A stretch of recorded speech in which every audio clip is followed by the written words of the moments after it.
All right, guys. So, Unit 8.3, The Age of Anxiety. This is really going to cover between 1914 and 1950. Uh, just to all around, we're going to see this Age of Anxiety is going to exist due to World War One, but carry through World War Two and post World War Two. But we're mainly focusing on those interwar years, the years between World War One and World War Two.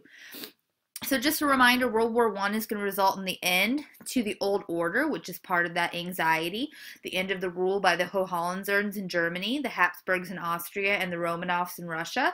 So we have an end to everything we've known for hundreds of years. Democracies in Europe are going to remain intact or take root. We see France and Britain are going to remain democratic. We'll see Germany becoming a democracy with the Weimar Republic, which we're going to talk a lot about coming up to World War II. The new state of Czechoslovakia will be democratic, so it's newly drawn on the map, will also be democratic.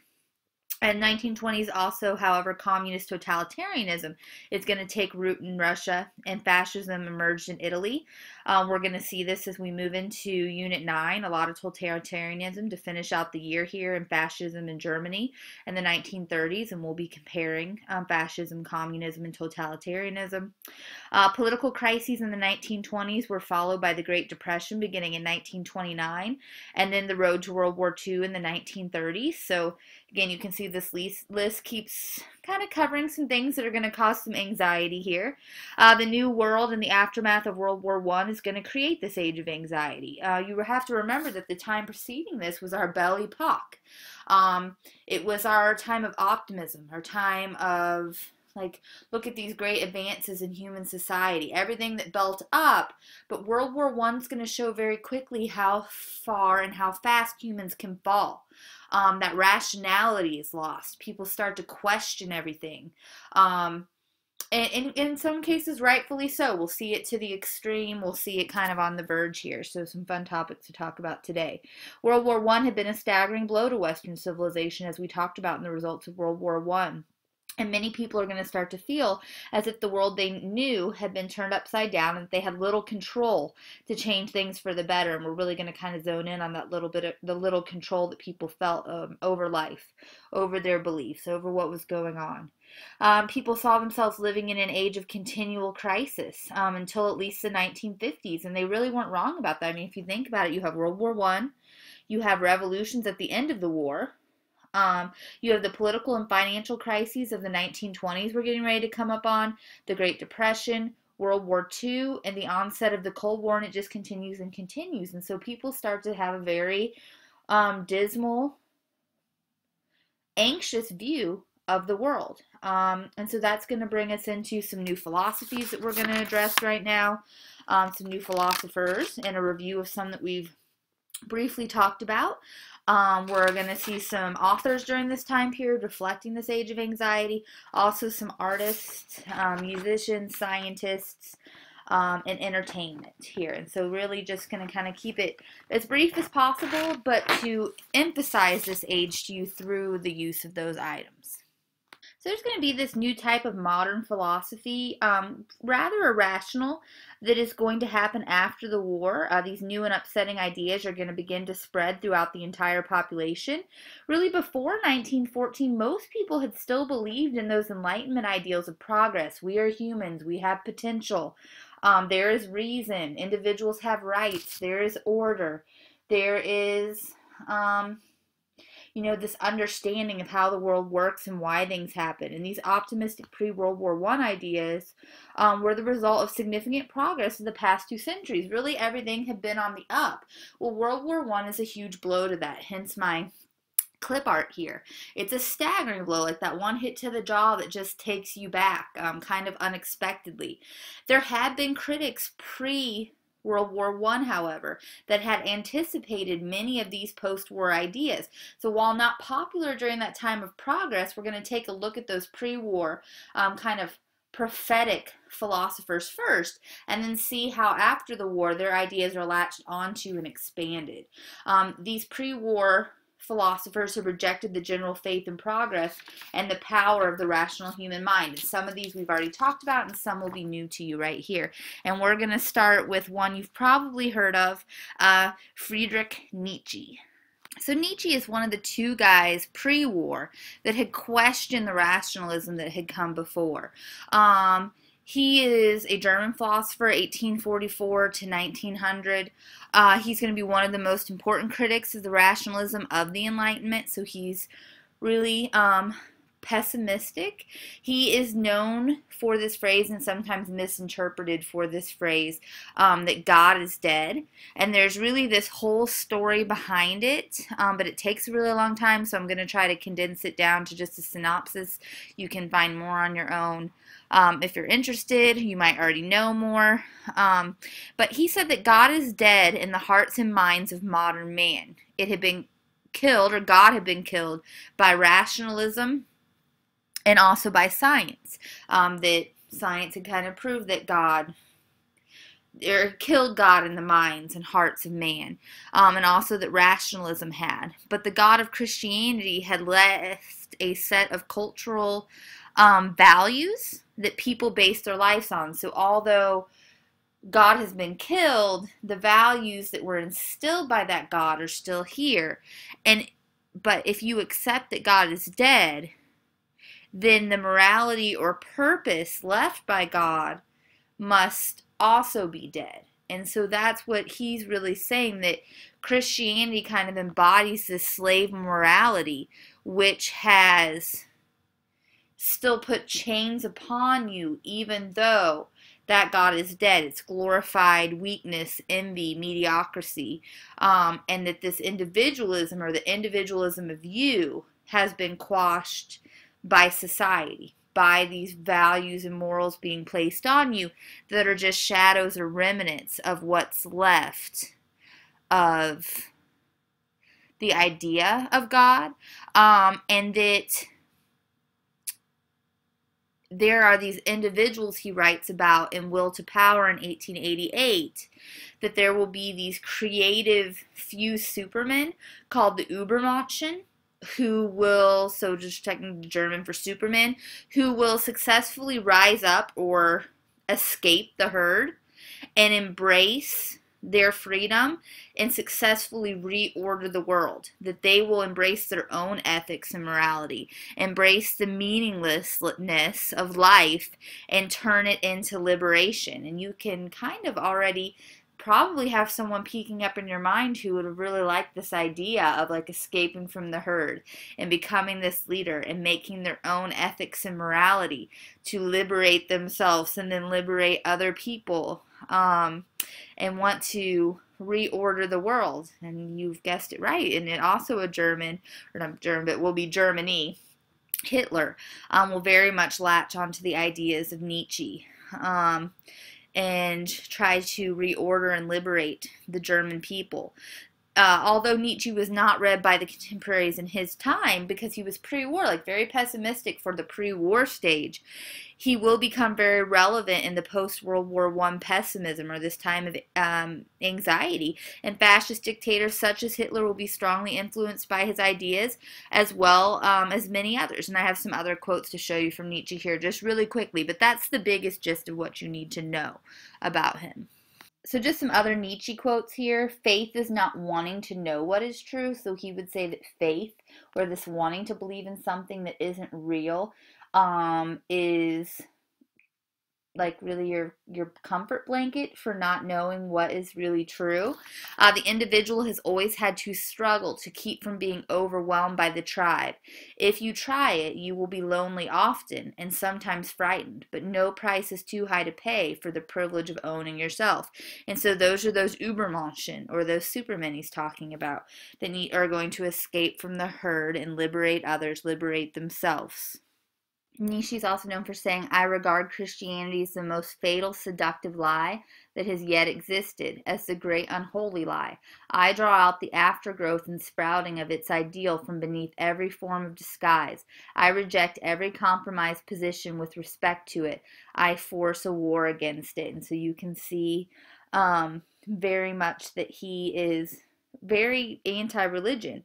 He believes that that Christianity is a herd religion, That, I mean, he even used quotes from the Bible about the sheep and shepherd, and that it's trying to herd you and lie to you and blanket cover you so you don't really see the truth. On the concept of like what is good or bad or morality, since he said that those ethics and morality left behind by Christianity um, are dead, he would say, what is good then? Everything that heightens the feeling of power in man, the will to power, power itself. Fear is the mother of morality.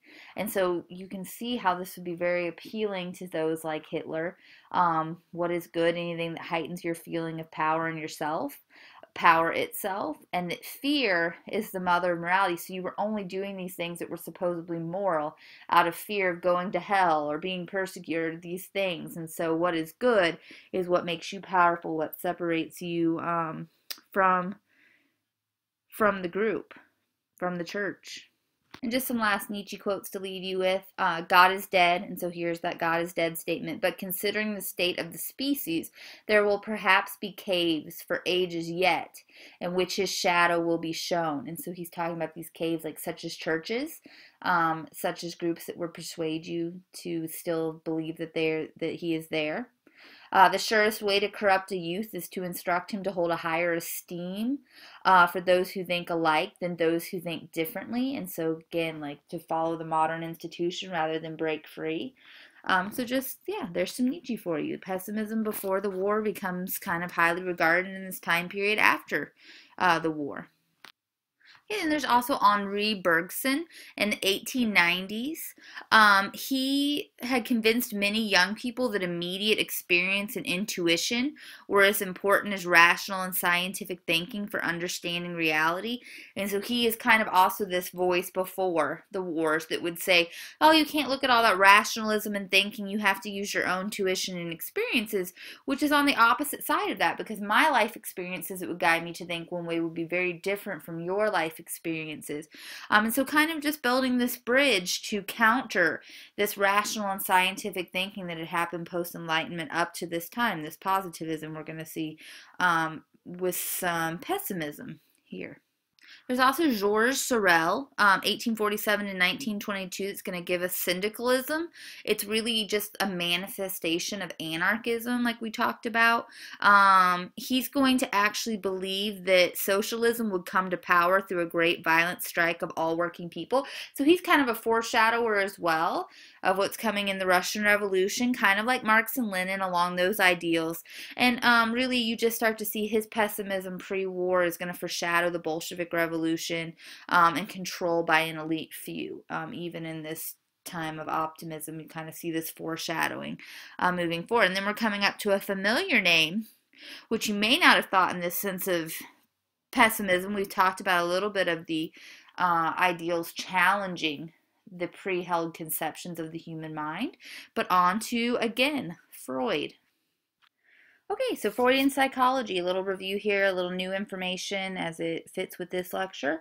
Was first developed in the late 1880s by Sigmund Freud.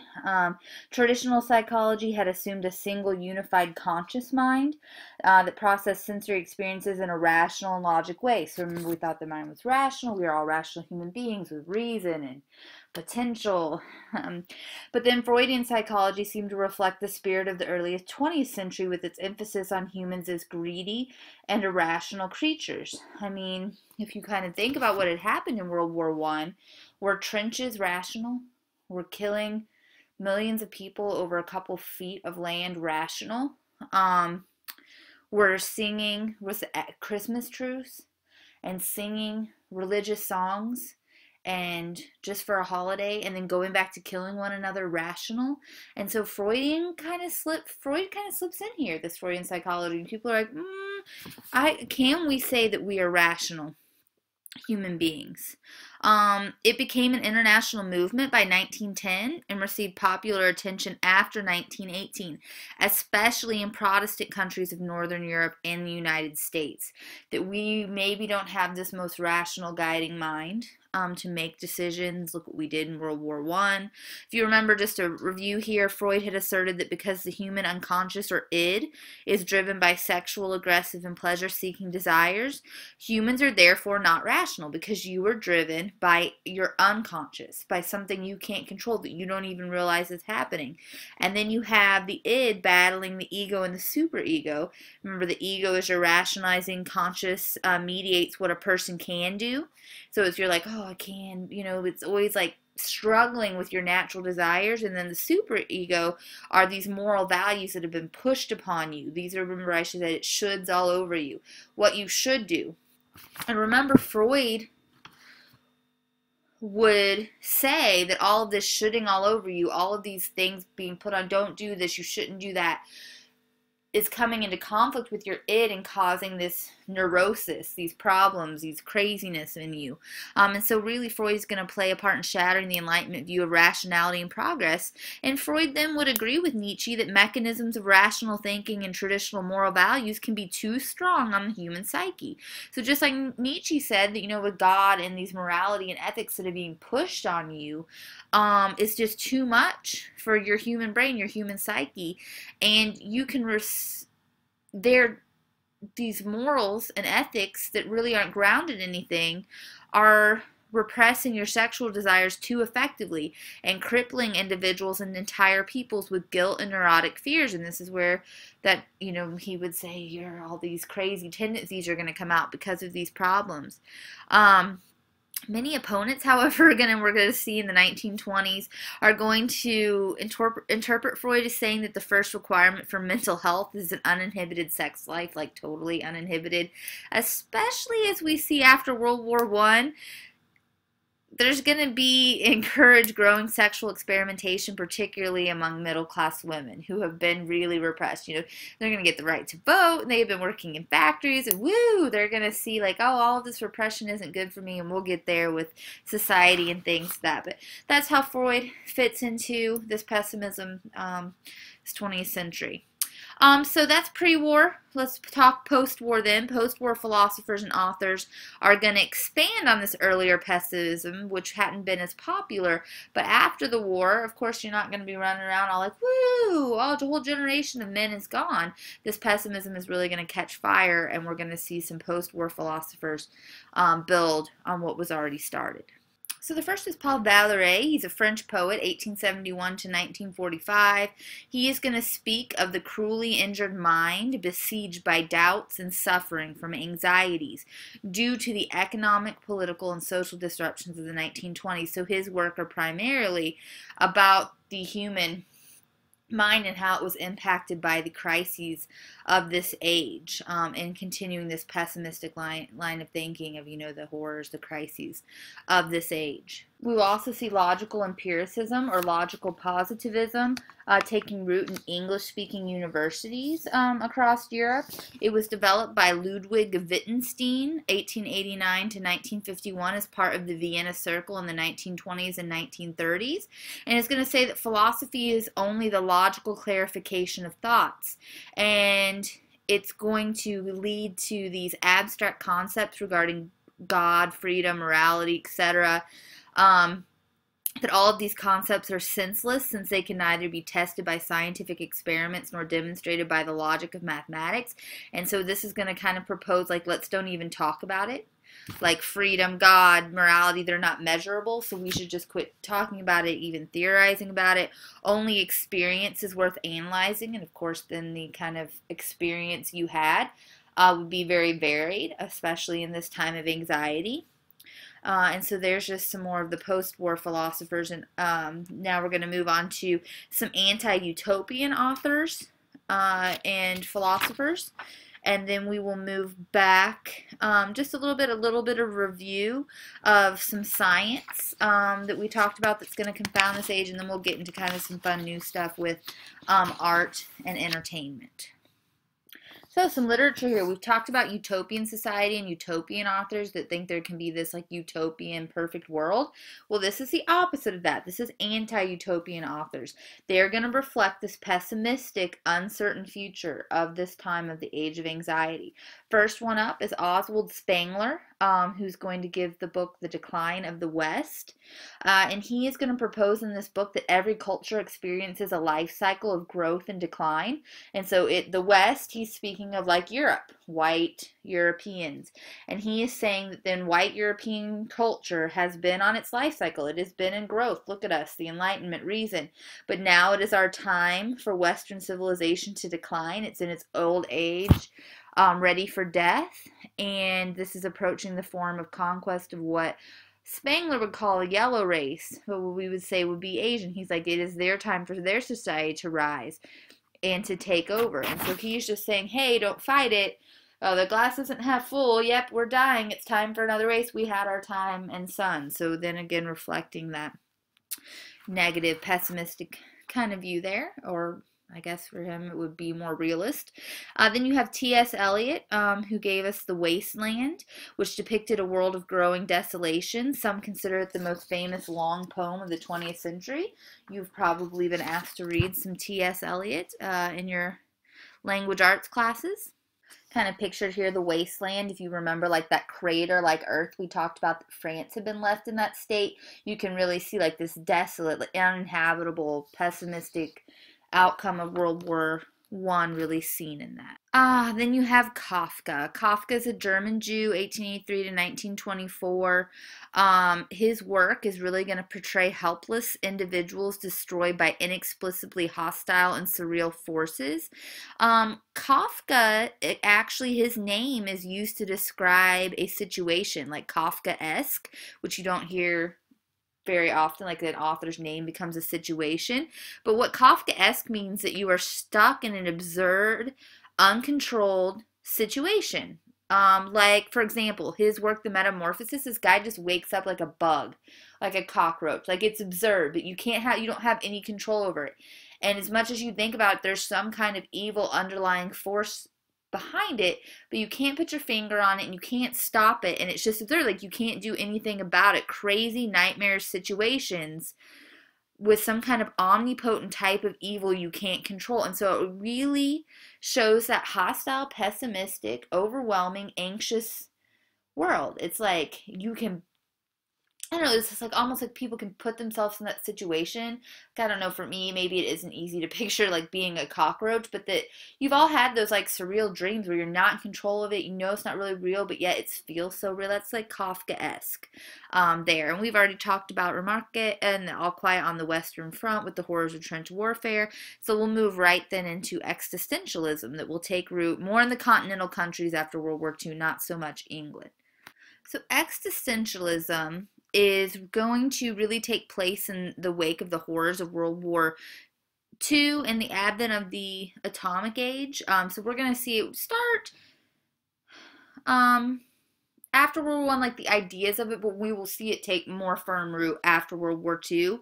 But it's a sense of hopelessness, a sense of, I mean, especially after World War II, when World War I was supposed to be the war to end a war, you know, like the Great War, and then you end up in this same circumstance, World War II being even worse. Existentialists then are really going to start to see life as observed with no inherent meaning. Like, how can life have meaning if this stuff is happening? They viewed a world where the individual had to find his own meaning, like your job. I mean, and sometimes that own meaning is just to, like, end your life. Like, the only meaning to this non-meaningless, it gets it, hence existentialism. It is out there. Most existentialists will be atheists because to give meaning to God would be to give meaning, and they're going to say that life does not have this meaning. And so we're going to talk about two of the most significant existentialists. So the first is Jean-Paul Sartre. He says that as humans, we just simply exist. Like, we just are simply here. There's not a rhyme or reason. There's not this greater meaning, like you were put here to be this great thing. We just simply show up. We try to define ourselves by what we do, by what we believe. But honesty leads to despair and meaninglessness. Like, if you're honest with yourself, that you really like, well, there isn't a purpose behind you being here. It leads to this despair. Despair is from no belief in God, reason, or progress, because those things don't exist. Man is condemned to be free. And if he does not kill himself, he must act. Through our actions, we can overcome absurdity. So really, it's kind of like Life is meaningless. It's this despair. You have to embrace it. You are condemned to be free with no reason, like you're just kind of this wandering lost soul. You should probably just kill yourself. That would be the purpose, really, finding your purpose. But if you don't, then you need to create a meaning somehow by overcoming the absurdity. So that's Sartre and his existentialism there. There's a couple more examples of pure existentialist. You have Albert Camus, who said that individuals had to find meaning to life by taking action against those things which they disagree. So then your action with Camus would be like you need to stand up for things you disagree with, not so much things that you believe in, because there's not that meaning there. So like if you don't believe people should be cruel to animals, like you find your meaning through standing up against things you don't believe in, rather than like things that you do believe in. One's actions are derived from personal choices that are independent from religion or political ideology. Then you have Martin Heidegger and Karl Jaspers, who are also prominent existentialists. And then that will move us kind of into the same category of like out there existentialism, but the Christian version of it, Christian existentialism. So Christian existentialists share in the loneliness and despair of the atheistic existentialist, but they are going to stress human beings' sinful nature with a need for faith in the mystery of God's forgiveness. So they're going to find their meaning to life in the need for faith and mystery of God's forgiveness. They break with the Christian modernists, you remember, that had tried to reconcile Christianity and science during the late 19th century, who had said, you know, like, oh, Jesus couldn't have physically walked on water. It's a metaphor. It's saying this. The existentialists could say, no, embrace it. Just go with it. That's how you're going to find your meaning. That's how you're going to find your faith. Danish Soren Kierkegaard is going to give the rediscovery of his 19th century works will lead to the revival of fundamental Christian belief after World War I. He's really going to say you need to take that leap of faith. That you need to just go with, like, that's the meaning. That nothing else has meaning. Like, how can we have meaning with World War I and all this stuff? But you must make meaning in your leap of faith. And so we will see it turn like on its Christian side. This is the Christian existentialism. Is the belief Christian faith could anchor the individual caught in troubling modern times. Like, this is what keeps your humanity here, is this faith. T.S. Eliot, you probably read in Language Arts, or Will Reed created his work within a perceived traditional Christian framework and advocated literacy, allegiance to tradition. So they're just kind of following in Christian existentialism. So that's all with existentialism. We're going to move out of existentialism and then move to some more authors, kind of bridging the way there with T.S. Eliot. So this next author, I'm pretty sure you should have read or are reading. Or hope you have. George Orwell, famous for his dystopian novels such as Animal Farm. 1984 probably fits into our lecture the best here, where the government is trying to take control over you. It's Big Brother, the dictator, and his totalitarian state use a new kind of language and sophisticated technology and psychological terror to control the people, to strip a weak individual of his last shred of human dignity. So this really fits with that pessimistic, totalitarian, people breaking, view of the world right here. And so I think you read 1984. You should have, most of you, or Animal Farm. Ayn Rand, We Are the Living, The Fountainhead. All of these kind of reflections of the pessimism of society and the struggle of individuals within the state. We Are the Living is one of my favorite. William Golding, Lord of the Flies, Dark Side of Humanity. You should have read that probably freshman or sophomore year. Regarding totalitarianism, etc. Yeah, and so just a list there, some authors that reflect that pessimism, totalitarianism, time of the era. So that leaves us out of literature into science. So kind of picking up where we left off with science, we had seen by the late 19th century that science had become a major pillar supporting Western society's optimistic and rationalistic view of the world. We saw that there became these like defined laws with Newton and all those things kind of with science. And then we kind of came full circle, and I incorporated this in right before we got to World War I with the new physics. And so we're gonna go kind of quick through here because I've already introduced most of these new scientists or the new physics that are gonna change this long held belief or this belief of the late 19th century that there was this rational, always defined answer, scientific answer for things. And so this new physics is going to be popularized after World War I and is going to challenge those long held ideas and lead to that uncertain feeling, the anxiety. You're going to be anxious. We talked about Max Planck developed the basis for quantum physics in 1900. How this fits with this lecture is it shook the foundations of 19th century physics that viewed atoms as the stable basic building blocks of nature, with a different kind of unbreakable atom for each element. And with the disturbance of that, there's that anxiety, like, what do you mean? Like, there's these other things and it's not stable. Also, adding to that, we're going to have Einstein. If you remember, in 1905, Einstein gave the theory of relativity of time and space that challenged traditional ideas of Newtonian physics. It challenged Newtonian physics. People are going to feel anxious. There's an infinite universe with incredibly small, fast-moving subatomic world. Matter and energy are interchangeable. So, it leads to this anxiety. It's a questioning. Maybe there's not this definite, finite formula for everything. Ernest Rutherford, that we talked about in 1919, demonstrated that the atom could be split. People didn't think about this. This is going to lead to the atomic bomb. Talk about more pessimism and chaos and uncertainty. And then speaking of uncertainty, Werner Heisenberg in 1927 is going to give the principle of uncertainty. Just a side note here, if you're a Breaking Bad fan, which I'm not, I haven't watched, but I do know that the main character is a teacher, and he gets cancer, and to pay for his cancer treatment, since he's a chemistry teacher, he goes and makes meth, which evidently, I don't know, I was talking to a science teacher conference once. Isn't that difficult, unfortunately, if you have all the right science knowledge? But anyway, side note, he gives himself this name Heisenberg, and maybe it's because of this uncertainty of what's going on in his life, but from Werner Heisenberg, as gives us the principle of uncertainty, as it is impossible to know the position and speed of an individual electron. It is therefore impossible to predict its behavior.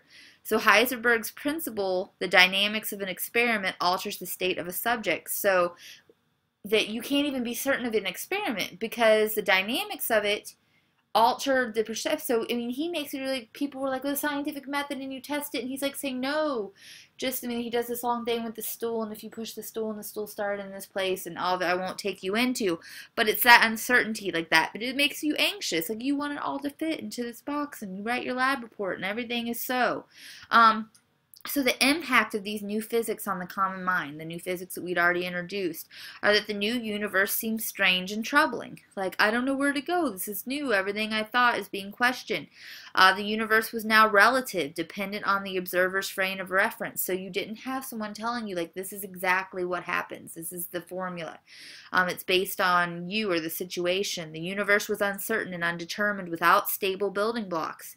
And physics no longer provided easy, optimistic answers, or any answers for that matter. And so there you go. There's that anxiety. So we're going to follow this trend right into art and entertainment. So functionalism in architecture in the late 19th century in the United States, Louis Sullivan had pioneered skyscrapers in which form follows function. And so the form of a skyscraper would follow its function, like what it was meant for. In 1905, architectural leadership is going to shift to German-speaking countries until Hitler in the 1930s, and we're going to see they're going to put a stall on some of the architecture there. But you really see no ornamentation. There's just beauty and the practicality of the buildings. And then we're going to move into Germany, where the Bauhaus movement with Walter Gropius, 1883 to 1969, is going to break sharply with the past in his design of the Fagus shoe factory at Alfred, Germany in 1911. And so you can see that this is clean, light, elegant building of glass and iron, represents a jump into the middle of the 20th century. Later this movement, however, like I said, will be subdued by the Nazis as modernism came to be viewed as degenerate. But just some other examples of this movement. I think I have some other even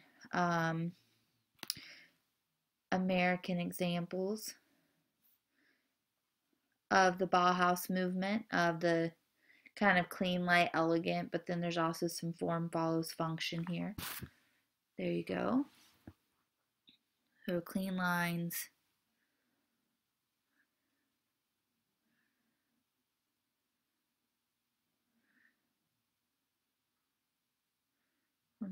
Some people really like it. Some people find it really, like, I don't know if you have like the debate between contemporary or modern houses, or hear people talking about that, the architectural framework.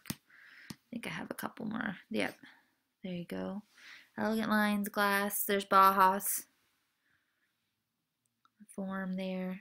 There you go. Some people would like die to live in homes like this, open glass. Barcelona, there's a Bauhaus architecture. There you go. Most students are like, oh, that one. I mean, it's all to your eye, I guess, with architecture design. Clean, glass, form, all of that.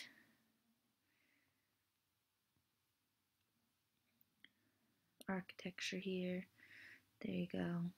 It kind of reminds me of IKEA, like the furniture. Bauhaus. But that'll move us right into painting. Speaking of painting, with the painting on the wall there. Okay, so art, we've already talked about Pablo Picasso. He's going to be the most important artist of the 20th century. If you get like an art comparison picture, I guarantee you one of them will be Picasso. He developed Cubism along with Georges Braque, which concentrates on a complex geometry of zigzagging lines, sharply angled, overlapping planes. Often tried to portray all perspectives simultaneously. Excuse me. So you often have like varying perspectives or viewpoints at the same time throughout his portraits. We looked at several when we looked at Picasso the first time. There's one. So all the different perspectives, kind of geometric. There you go. Shapes of odd, different perspectives simultaneously.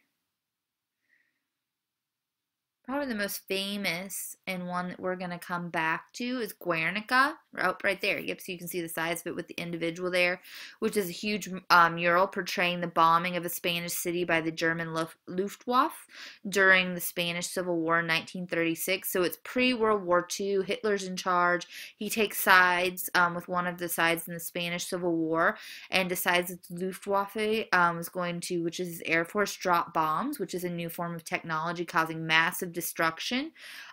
There is this clip on YouTube. I'll try to see if I can find it and put on Edmodo for you, where someone has taken this painting and made it 3D, because it like really shows the horrors of this event, the horrors of this new technology, the pessimism of like, oh man, like should you be able to just bomb cities with civilians and cause this kind of chaos? And it's one of the quintessential artworks of the age of anxiety for its portrayal of suffering and death. Here's just another look at it. Here, and so it's definitely one that we'll take another look at when we get to the politics of this time period. Now we're just looking at the art, but definitely one I've seen on the AP exam as well. And then this is going to move us into some non-representational art that's supposed to evoke emotion. This evokes emotion, but it's representational. And so non-representational art are going to be expressionists like Wassily Kandinsky, seeking to evoke emotion through non-figural painting, representing mood, not objects. We've taken a look at some Wassily Kandinsky's. I really like them. I'm always like staring at mine, trying to figure out what's going on. But so much like not representational. You can pick out what you think are a couple things in there, but it's not like Picasso where you're like, that's definitely that. And so some Kandinsky there. That moves us into Dadaism, which is a nonsensical word that mirrored this post-World War I world that no longer made sense. So they just made the word up. It attacked all accepted standards of art and behavior and delighted in outrageous conduct. And so like, let's just make up a word that just doesn't mean anything, which is kind of what the art was like too. It's just really outrageous stuff. Marcel Duchamp was a leader of the movement. He gave The Fountain, which is just this public bathroom urinal down on the left-hand side, as a way of mocking traditional artistic standards. He also took the Mona Lisa and painted a mustache on the subject. you're just going to really see with Dadaism, it's like one of those things we think we were talking in class where like someone sat a coffee cup down on a bench and no one moved it because they thought it was a piece of art. It's this very like, we will break all the rules, almost poking fun at. There's a clip of like a Dada sonnet I'll try to put on Edmodo for you too. It's just like if it were a poem, it'd just be like Dada, la la, moo moo, rah. Like it's supposed to be nonsensical. Supposed to not make sense, supposed to kind of mock or poke, almost poke fun at.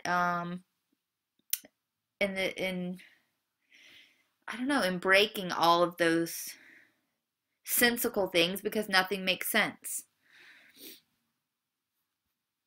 And that brings us into surrealism with Salvador Dali, probably the most important of this time period, influenced by Freud's emphasis on dreams. A lot of his paintings have to do with surreal dreams, things that you wouldn't really find so much in the world around you. After 1924, he painted a fantastic world of wild dreams and complex symbols. So there's that symbolism of dreams and things. Where watches melted and giant metronomes beat time and impossible alien landscapes. So it's almost like, oh, I don't know, like that Kafkaism of like these just surreal circumstances, and the analysis of dreams. A lot to do, yeah, like here's The Persistence of Memories, his most famous. There's that, was it Jennifer Lopez movie that kind of played off of all of this, like the craziness of dreams and the surreal world, complex symbolism. I know there's people that really pick apart these paintings. I'm just kind of like, huh, melting watch, weird thing over here. This is called Conscience. It's the name, so I guess, very Freudian there as well. I don't remember the title of this one, but there's all these little Vladimir Lenin like things on the piano, like I guess all kinds of symbolism in there. What's the Ubershaz? And I don't know, is this guy supposed to be wearing a cape and like breaking free? I don't know. That's Salvador Dali. I don't know if you're supposed to really know, or if there's like this real answer. But we're gonna see this, speaking of pianos, even reflected in music. So you have Igor Stravinsky, who's going to be the most important composer of the 20th century. His Rite of Spring in 1906 is going to experiment with new tonalities, many of them dissonant, so like not really like going together, aggressive primitive rhythms. In Disney's Fantasia, the Rite of Spring is one of the pieces of music in that. If you've had a chance to see that, I'll hopefully be able to put a clip, or you guys can put a clip on Edmodo as well.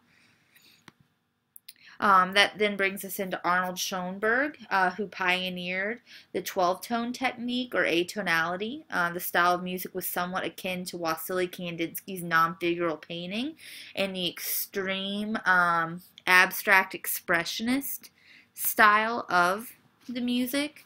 That it really isn't representing anything, but more of this like feeling or element to the feeling kind of thing. So we don't have time to listen to it right now, but kind of goes through just like Wassily's art with Arnold Schoenberg. And that's going to bring us to some things you're probably more familiar with, bring us into the age of movies and radio. Moving pictures were first shown as popular novelty, kind of naughty peep shows and penny arcades in the 1890s, especially in Paris. But then we're going to see with Charlie Chaplin, an Englishman, will become the king of the silver screen in Hollywood during the 1920s. And we'll start to see kind of those like movies representing the culture. German studios will excel in expressionist dramas, The Cabinet of Dr. Caligari, and etc. And then there'll be the advent of talkies, or films with sound, in 1927. The result in a revival of national film industries in the 1930s, especially France. Motion pictures are going to become the main entertainment of the masses until after World War II, and motion pictures, like radio, will become powerful tools of indoctrination, especially in countries with dictatorial regimes. That individuals like Lenin are going to encourage development of Soviet filmmaking, leading to epic films in the mid-1920s, because it's how you indoctrinated people to your regime, to what you believed, and mainstreamed it. The most famous films were directed by Sergei Eisenstein, who dramatized the communist view of Russian history. In Germany, Lena Rosenstrahl will demonstrate a masterpiece of documentary propaganda, The Triumph of the Will, which is based on the Nazi Party and the rally at Nuremberg in 1934. And like she'll actually have Hitler like coming out of the clouds like Jesus to save the German people. Talk about movies as propaganda. And then we have radio with Guglielmo Marconi developed transatlantic wireless communication. In 1901, the radio will be used for military purposes, not only entertainment, and not until 1920s were the first major public broadcast of special events made in Great Britain and the United States. Most countries will then establish direct control of radio by the government. Only in the United States will there be like private ownership, like I own that piece of that tower, that radio, that broadcasting area. And we will also see that radio will become used effectively for political propaganda, especially like with Hitler and Mussolini, and we will see that as we move forward. So that was Unit 8.3, The Age of Anxiety, kind of our inner warriors here. Essay questions, this subunit, I went through it pretty fast because it is a low probability area. We went through a whole unit in just this lecture. Only 2 questions have come wholly or in part from the material in this chapter, but you should be able to analyze the ways in which World War I influenced European thought. Negative, pessimistic, anxious. How is the age of anxiety reflected in philosophy, literature, and art? I mean, there's three body paragraphs right there. You pick some philosophers, some literature, and some art. How did science and psychology in the late 19th and early 20th centuries challenge European assumptions of how the universe and society function? There's the new physics we talked about. You could base some paragraphs on the changes there, and contrast art and entertainment during the first half of the 20th century with art and entertainment in the last half of the 19th century. And easy to do as well from what we've talked about. So, enjoy the rest of your spring break. Excuse me. This lecture, along with your practice test, or your only homework, I have been scanning your handwritten FRQs in, but they have not been turning out as well as I wanted because they were in pencil. And so the worst case scenario, if I can't get the screen to darken, is it will just extend the time of the revisions when we get back. So those will all be in and ready to go. Those that were typed, for those that were absent, were easier, and I could probably get those in. Just wasn't happy with the quality, and no need for you to have them if you can't read your handwriting or mine. So happy rest of your spring break. Let me know if you have any questions.